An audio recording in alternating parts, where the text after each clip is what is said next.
Mag-i-snow na naman daw po ngayon. Anak ng kamoting spring to. Hindi pa nga natutunan itong tipak-tipak na nangyari sa likod. Pero, may pinaghirapan po ako ngayon habang nag-painter ang aking treehouse. O, di ba? I-house tour ko po sa aking treehouse na pinagdusahan ko. Ito po. Sama po ninyo ako. Ano ba naman panahon na to? Spring na to. Kala ko matutunan ng yelo. Kaya nag-snow na naman. Gusto na yata talaga akong mamutla at maburo dito sa loob ng bahay.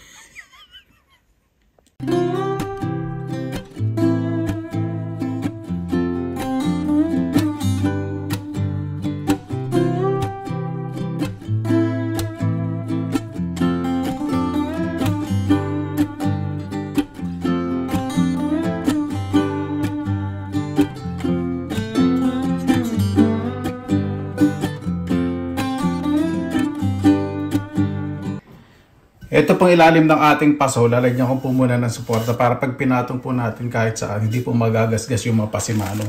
So may nabibili pong ganito yung supporter sa ilalim pang palambot. Meron din po dito sa mga, meron din pong ganito sa mga silya, upuan, sa mga inyong mga appliances. Ideal po ito kung hindi nyo po hinabasa, syempre. Yung inyong sahig o yung mga patungan, di ba? Pero siyempre kung naglilinis kayo ng mga sahig, binabasa ninyo, iusan nyo yung mga furnitures ninyo, yung mga silya, upuan, yung cabinet. Yung cabinet, huwag nyo pong lagyan ng ganito, kung kahoy naman. Pero kung mga baka, lagyan nyo po. Yun nga po diba? Kailangan supportahan po ninyo yung sahig para hindi magasgasan. Pero may nabibili po yatang ganito na ano hindi ko po alam kung may waterproof or non-absorbent. Yung hindi nakakapag-absorb ng tubig. Hindi ko po alam. Maganda pong gamitin ito. Sa Pilipinas lalo na ngayon, uso-uso po yung mga tiles, di ba? So pag inuusad ko, hindi magagasgasan yung mga nagmamayaman kong mga gamit. Diba? Saan natin ba gagawin? Yan. Yan. Kailangan na. Hindi pa po nakadiit yan. Hindi ko pa po dinidiin. Patong muna natin. Ipaikot na kaya natin. Gulo ko, no? Ayan. Ayan. Ayan, sa kadikit natin. Diba? Hindi na po kumsad yan. Yan, sunod po natin. Tatakpan ko po muna yung butas. Para pag nilagay ko po yung mga anik-anik sa loob, hindi po makalat. Gagamitin ko po ng gulugan.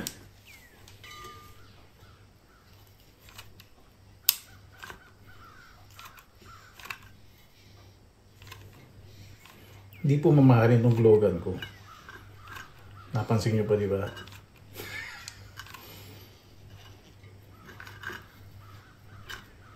Yan, okay na po yun.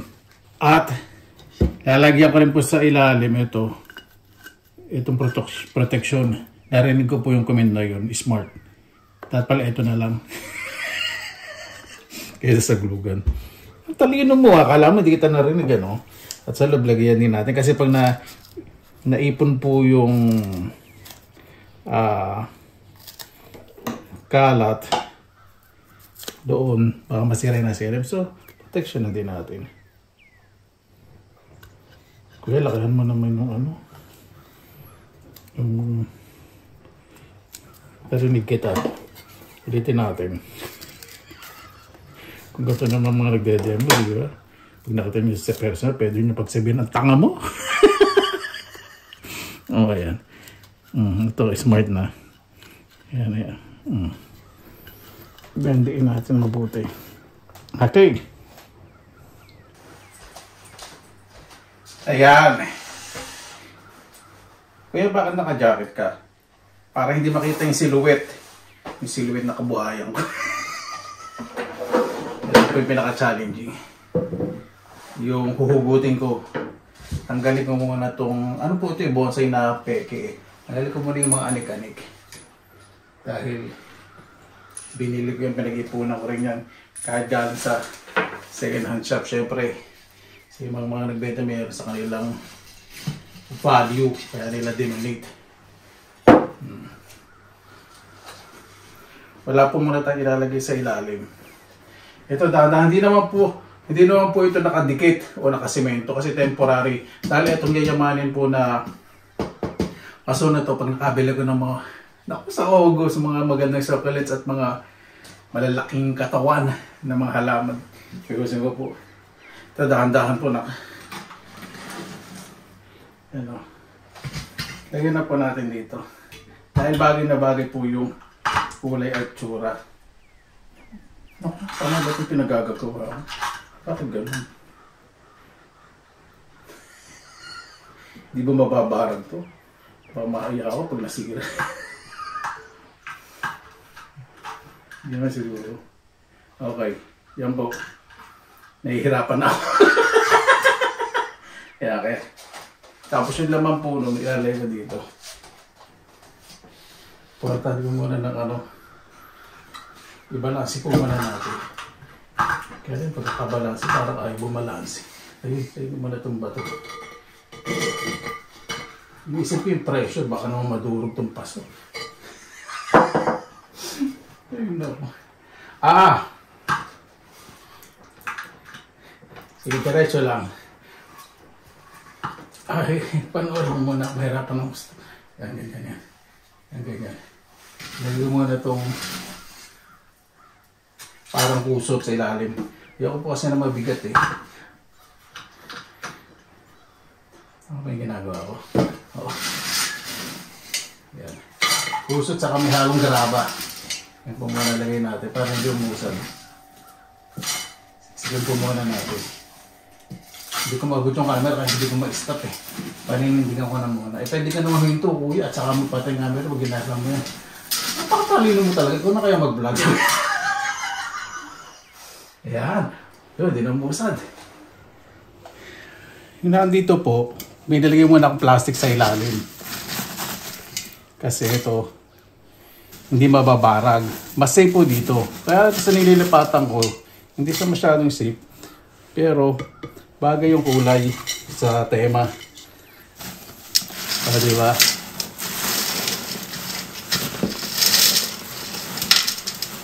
Pwede ko, ay tama. Smart ka talaga. Siksikan mo din muna kuya ng plastic. Pero masyadong siksik kasi baka masira yung yung paso. Galang mo talaga. Ito. Para hindi mabigat kuya. Galing mo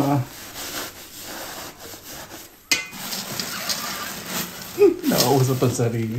Sumasagot sa mga future na comment. Diba? Tama nga naman kasi umusad mo yung kahoy, hindi siya mapipressure na maayos. Ibig sabihin, may lambot pang. Ang galing mo. Naririnig kita, kala mo ba? Advance ang isip ko eh. Lagyan mo rin sa likod kuya para yung plastic, yung kahoy, hindi gumasgas sa paso. At yung plastic sumusuporta.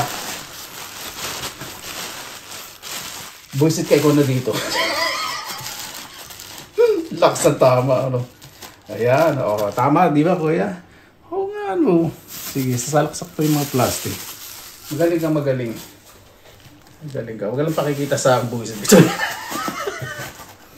Ayan. Kung alagyan mo ng plastic. So, wala nga namang masasayang. Galing. Pero ayoko masyado madiin yung plastic. Kasi syempre magbibigay din po yan ng pressure sa paso. Kailangan ganyan lang. Dahil pag napunong-puno yan, baka sumabog. Baka magbulagan lang ako eh. Kaya support tayo. Sa likod napuno ko na po. So, hindi na po masyadong gumagalaw. Kung may styro kayo, mas maganda. Kaya lang hindi. Mas magbibigay pala ng pressure. Kasi ito, mapipipis. Ayan. May nabili po akong parang Vulcan. Ang original price po nito 10 euro. Pero nabili ko na lang po ng 2 euro. Ganyan po sila. Mabigat po ito. Parang gawa sa semento. So, imbis na gagawin kong parang Vulcan, ito po gagawin ko dyan. Parang hakbangan. Apakan. Di ba? Pero hindi ko masyadong ididikit dito sa edge.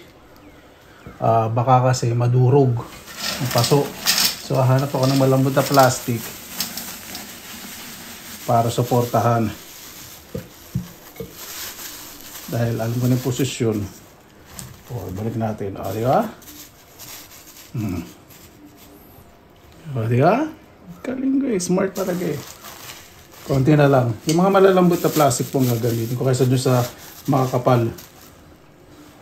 Makapal ang mukha na kahit singilin mo na singilin, nakikita kasi dahil hindi pa nagbabayad. Saan ba tayo? Ano naman tayo? Saan mo kayo napunta yung pinagsasabi ko? Ayan! So to cover these ugly plastics, then we're going to put the top dressing, the gravel, and the wood chips. English. Lagyan natin na natin po itong wood chips at saka itong gravel pampabigat. O, di ba? May na lang po yung final na top dressing. Sa babaw. Ibig sabihin, hindi ito masyadong mabigat. Kasi pag nilagay po natin graba at pupunin po natin to, tingnan natin kung di ka hilaturan sa pagbubuhat, sa paglipat-lipat pag naglinis ka ng bahay.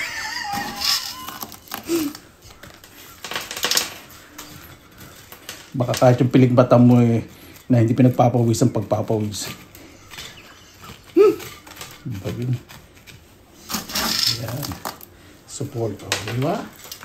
Ito, wag na natin masyadong idiin. Kapag naramdaman na natin na firm na, wag na natin masyadong pagpilitan. Kapag ayaw na sa atin, mag-move na tayo. Anak ng kamote. Ganun talaga ang buhay. Huwag natin pagpilitan sa isang tao.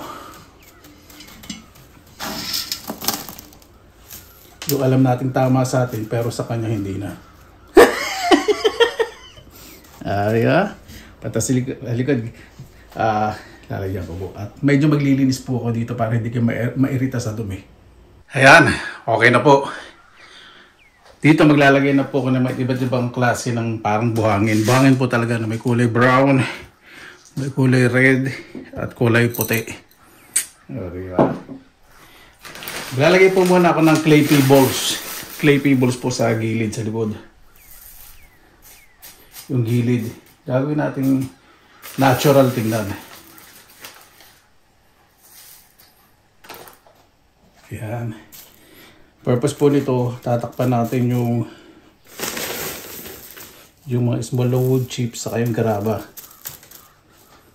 Pagkakal lang po ito. Itong clay pebbles. Nagamit po ito sa mga hydroponics.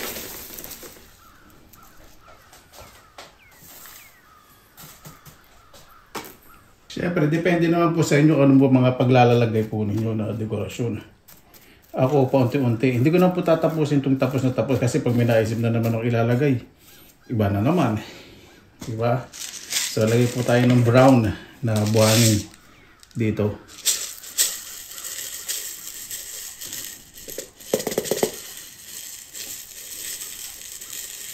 Importante naman masaya sa pinagagawa ninyo, di ba? Kapag masaya kayo, at kung hindi kayo kontento sa mga nakikita ninyo, pwede nyo namang ibahin, di ba? Siyempre yung mga iba yung mga madaling baguhin. Hindi naman itong art na ginawa nyo, tapos babaguhin nyo, di ba? Kasi mga simpleng additionals. Oops! Tapos, sa harap, lalagay po ko ng mga puting buhangin para mas malinis tingnan. Lagay po ko ng bato rito, pampautot. Ayan. Kaya po may nakikita ng wood chips sa garaba. Ayan po, di ba? Malinis tingnan. Siyempre, hindi naman porket sinabing pag treehouse na miniature eh. Yung hindi na maayos tignan. Kailangan yusin po ninyo. I-level po natin dito sa gilid o sa bibig. Sa buka na ng paso para pag binuhat natin walang tatapon. Nagraba. Malinis na po ito. Hindi nyo na po kailangan sprayan. Pwede pong pang-spray po ninyo dito yung sa akin po para mas makintab dating. Gagamitin ko po dyan hair spray. So didikit din po yan sa isa't isa yung mga bato. Ganun po. Kung gusto nyo naman, lagyan nyo ng glue. O halo nyo sa glue bago nyo ilagay yung mga bato para permanent. Kasi sinabi ko po kanina na pag nagbago yung isip ko, gusto kong palitan, madali tanggal. Kasi pag nakaglue na siya, hindi nyo na mapapalitan. Diba? Parang landscape yan. Kung gusto nyo palitan ninyo. Dito maglalagay po ang hagdanan. Pero hindi ba po ngayon? Pakikita ko lang po yun natapos ko ngayon at iingitin ko lang kayo ng bagya. Dahil medyo hectic ang schedule ko, you know, sa mga press, promotions, sa mga sponsorships. Hindi ko po muna magawa hagdanan, pero gagawin ko po muna. Lalagay po muna ako ng temporary na bonsai, na fake bonsai. Tulad nung nasa malaking paso. Nasa malaking paso ito. Hindi ko masyadong gusto kasi parang paintre. Ito mas natural looking. Para siyang thyme. Thyme na herb. O, diba? Yan. So, okay lang yan. Hindi mo kailangan into perfection. Kahit na medyo perfect akong tingnan, hindi mo kailangan gano'n. So, nag-decide na po akong gawin na hagdanan. Ayan. Alam rin lang po itong ordinaryo. Diskartehan po ninyo kung paano nyo po babaluktutin. Yung hindi masusugatan ang kamay ninyo. Tulad na kamay ko yan. Diba? Hindi nasusugatan. Pero pasang-paso sa pagluluto. Gagamit po ako ng hold on. Hindi po ako gagamit ng hold on. Ibig sabihin ko, sandali lang. Mga ganda panonoorin niyo. Sarap ang balo. Gagamit po ako ng art clay. Yan. Ginamit ko po dun sa aking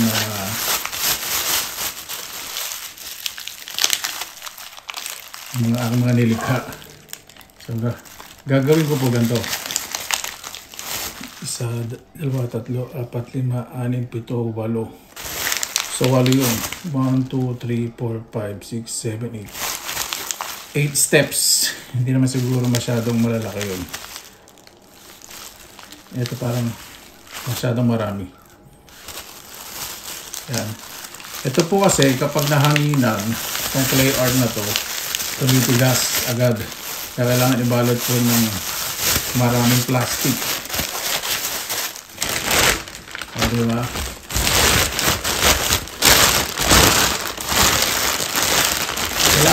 Kailangan sa mga ginagamit ninyo, maging masinop naman kayo. Okay, maging burara. Pero rolyo lang po natin ang pahawa.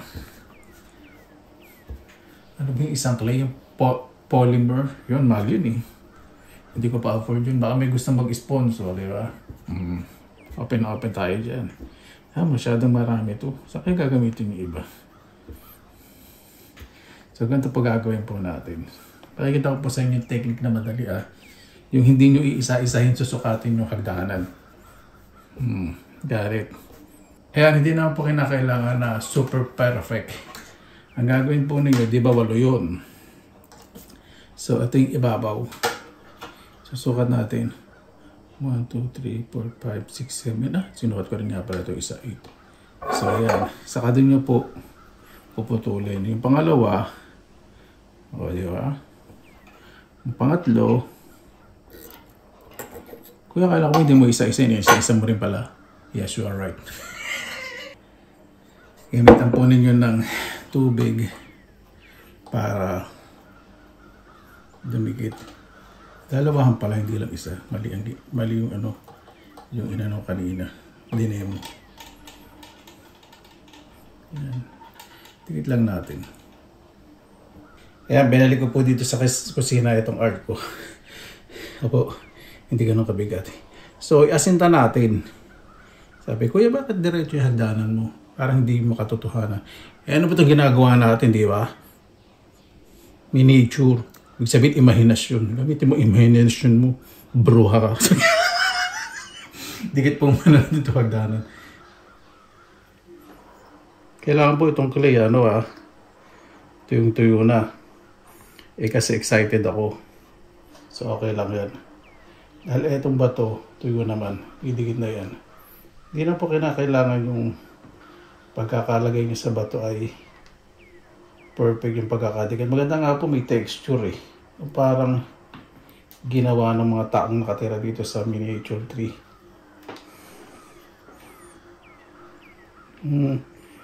Yung parang sinemento nila gawa sa natural materials galing sa gubat. Ganun. Ito naman po kasi maliit po ako. Pangarap ko po talaga magkaroon ng tree house. May malaking puno ng mangga. Pangarap ko po na sana mabili namin itong lupa na to. Yung may malaking puno ng mangga sa dating nitira namin. Kaya lang, hindi po kami pinalad. So napunta po sa mga ibang residente. Pero ngayon pinahulugan naman ang kamag-anak namin sa amin. Pero wala na po yung malalaking puno ng mangga. Walang nakakalungkot.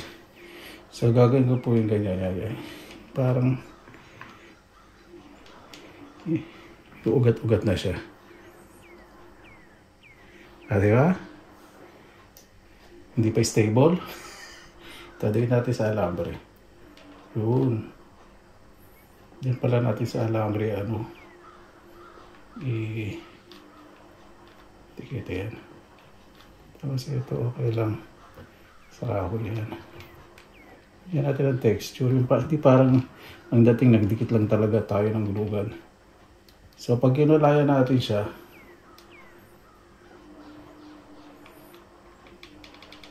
tapos itong huwa dagdagan natin ang glue. Kasi kahoy lang po ito na manipis para medyo kumapal.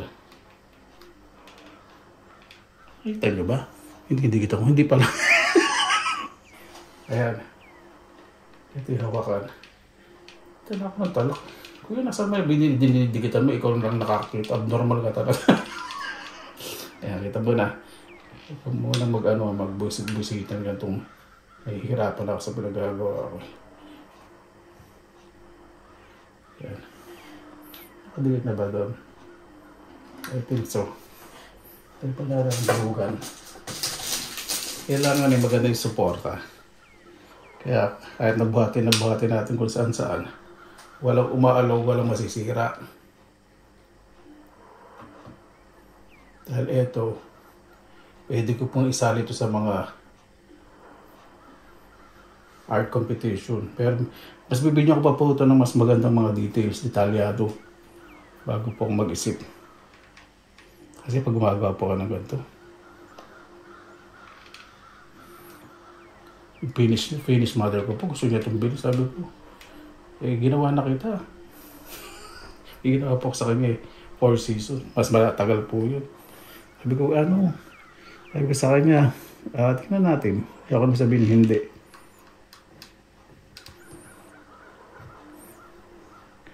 Ayan, di ba? Stable na. Pinturahan na po natin hagdanan. Saka itong ilagyan din na additional na glue gun. Para mas realistic ang dating. Diba? Mahusay. May future. Kapag gumagawa po kayo ng mga art at wala namang deadlines, ayusin nyo naman. Kasi dito, syempre, kung gusto nyo pagyabang, ibig sabihin, di ba? Kung gusto nyo ibenta, at gusto nyo i-showcase sa mga tao. So pag nakita nila, maganda, kailangan talaga ng pasensya. Ang dati pag nagdodrawing ako minsan nalalamig na yung katawan ko. Gusto ko tapos sa araw, wala akong patience. Kaya minsan yung resulta, disappointed ako. Ito kahit ilang araw ko pinagagawa. At least kung may isip ang mga details na idadagdag, hindi ako nagsisisi. Talagang gusto kong maging maayos. Saka nanonood syempre ako ng mga videos na hindi porket marunong ako magganto, mag-drawing o mag-paint. Yun na yun. Kailangan, tingnan din natin yung mga skills, mga talents ng ibang tao. Yung mga ganatan na inspirasyon. Ayan po, di ba? Napintahan na natin ang hagdanan.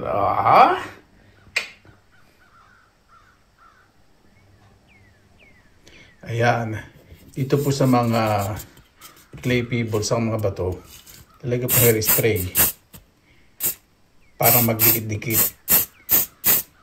Ganyan po yung technique. So, pag may mga alikabok, sprayan nyo lang po. Hindi nyo na po kailangan alikabuhan. Hairspray po ang gamitin po nyo para magdikit-dikit po yung mga bato at hindi malaglag. Ayan, house tour ko na po kayo. Sa aking treehouse. Diba? Ganda po ng pagkakapaint natin. Sa aking glugan para talagang dyan na siya nakakabit yung hagdanan. Naglagay po ako ng halaman doon. Pero, isipin ko pa baka maglagay ako ng upuan doon. Sa ngayon yan po muna. Naglagay po ako parasong bato dito. Pang-stabilize ng ating puno. Kailangan ganyan. Malinis. Diba? So yung hagdanan po natin, maayos po pagkakapinta.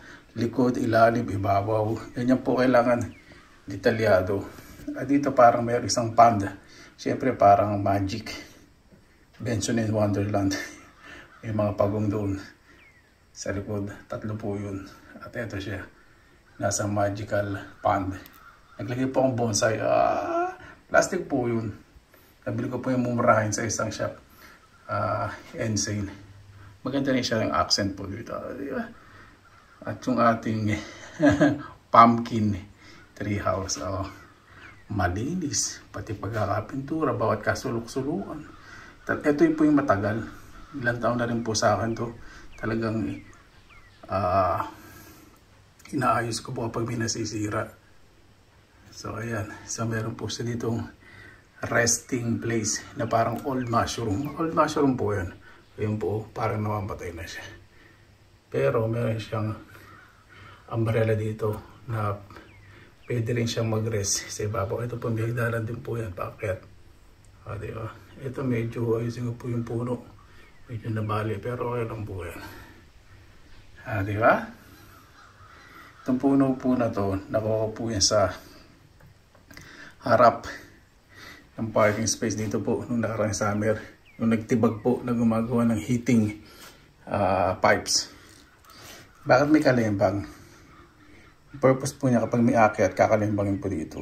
Pero ayusin ko po, lalagyan ko siyang tali nakabit dito. Parang may bakal. Ito parang ulo ng dinosaur. Ayun po yung 3 pagong. Isa, dalawa. Isa na sa likod. Sa second. Ayun. Ito meron din po ditong hanging bridge sa gilid. Ibawa po natin. Diba? Talagang yung detalye po niya na pinag-isipan ko po ng mabuti. Diba? Yan po ang ating treehouse tour. Marami na nang maingit na mga kaibigan ko. Yeah, pinalitan ko po yung paso. Gusto po kasi talaga bumagay. Bumagay sa aking masterpiece. Para siyang bonsai na napakaganda. Ay no. Sobrang sayo po. Paano po? Maraming salamat na po sa inyong oras na inilaan sa Pinilaang Lakbay. After 5 years nung natapos ko po itong pumpkin. Ito na po yung resulta. Talaga naghahanap po talaga ako ng mga materyales na hindi po ko gagastos ng malaki. Gusto ko po talaga yung may enjoy ko po. Hindi naman yung gagastosin ng sobra-sobra. Mali man na lang siyempre kung pinagawa po sa akin, di ba? Presyohan po natin ng maayos. Maraming salamat na po sa inyong oras na inilaan sa Pinilaang Lakbay. Basta kung saan po tayo masaya, gawin po natin. God bless. Ingat po lagi. Magandang araw. Laban na!